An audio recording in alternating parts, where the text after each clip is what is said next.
আসসালামু আলাইকুম গাইজ, আমি নয়ন। ফিক্সিট বাংলাতে আপনাদের স্বাগতম। গুগলকে আমরা শুধু একটা সার্চ ইঞ্জিন ভেবে ব্যবহার করি, কিন্তু সত্যিকারে এই কোম্পানির কাজকর্মের ভেতরে এমন কিছু রহস্য আছে যা জানলে আপনি অবাক হয়ে যাবেন। গুগল শুধু আপনার সার্চ করা শব্দই দেখে না, আপনি কোথায় আছেন, কোন ভিডিও দেখেন, কোন অ্যাপ ব্যবহার করেন, এমনকি কতক্ষণ কোন জায়গায় ছিলেন, সবকিছুই এক ধরনের ডিজিটাল ডায়েরির মতো সেভ করে রাখে।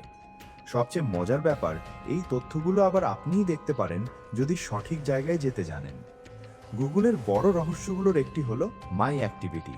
সেখানে গেলে আপনার দিনের প্রতিটা মুহূর্তের ডিজিটাল চিহ্ন পাওয়া যায়। আপনি কোন ওয়েবসাইটে গেছেন, কতক্ষণ থেকেছেন, কোন অ্যাপ খুলেছেন, কোন ভিডিও দেখেছেন, সবই সাজানো অবস্থায় থাকে। অনেকেই জানে না গুগল আপনার কণ্ঠ রেকর্ড করে রাখে। আপনি ভয়েস সার্চ করেন, ওকে গুগল বলেন, সেই মুহূর্তের অডিও গুগলের সার্ভারে সংরক্ষিত থাকে। এই অডিওগুলো আপনি নিজেই গিয়ে শুনে ফেলতে পারেন। আর একটা বড় রহস্য আছে গুগল ম্যাপসে। আপনি যখন মোবাইল নিয়ে চলাফেরা করেন, ম্যাপস আপনার প্রতিটা পদক্ষেপ চুপচাপ রেকর্ড করে। কোন তারিখে কোথায় গেছেন, কত মিনিট ছিলেন, কোন পথে হেঁটেছেন, এমনকি কত কিলোমিটার ঘুরেছেন, এক একটা দিনের সম্পূর্ণ লোকেশন হিস্ট্রি টাইমলাইন আকারে পাওয়া যায়। আপনি যদি গত 2 বছর আগের কোনো দিনের অবস্থান জানতে চান, গুগল সেটা চুপচাপ দেখিয়ে দেবে। গুগলের আরেকটা অদ্ভুত বিষয় হলো অ্যাড পার্সোনালাইজেশন।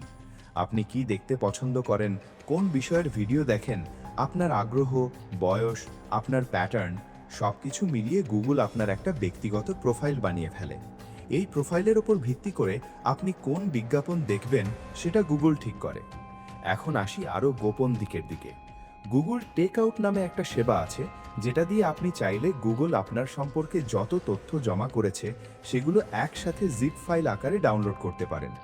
আপনার সার্চ, আপনার ভিডিও, আপনার ছবি, লোকেশন, অ্যাপ ডেটা, সব কিছু বলা যায় আপনার পুরো ডিজিটাল জীবন এক ফোল্ডারে নিয়ে আসা যায়। গুগলের কিছু গোপন মজা বা ইস্টার এগও আছে যা সাধারণ মানুষ জানেই না। যেমন ডু আ ব্যারেল রোল লিখলে পুরো স্ক্রিন ঘুরে যাবে, অ্যাস্কিউ লিখলে পেজ হেলে যাবে। গুগল আর্থে আবার একটা লুকানো ফ্লাইট সিমুলেটর আছে, যেটা দিয়ে আপনি আসল পাইলটের মতো প্লেন চালাতে পারেন। সব মিলিয়ে বলা যায় গুগল শুধু একটি সার্চ বক্স নয়, এটা পৃথিবীর সবচেয়ে বড় তথ্য ভান্ডার, যেখানে আপনার প্রতিটা ডিজিটাল শ্বাস প্রশ্বাসও রেকর্ড হয়ে যায়। আর এই বিষয়গুলো জানা মাত্রই গুগলের কাজকর্ম আপনাকে চমকে দেবে। ভিডিও ভালো লাগলে একটা লাইক দেবেন, কমেন্ট করে জানাবেন পরের ভিডিও কোন টপিকে চান। আর ফিক্সিট বাংলাতে নতুন হলে সাবস্ক্রাইব করতে ভুলবেন না। দেখার জন্য ধন্যবাদ। আল্লাহ হাফেজ।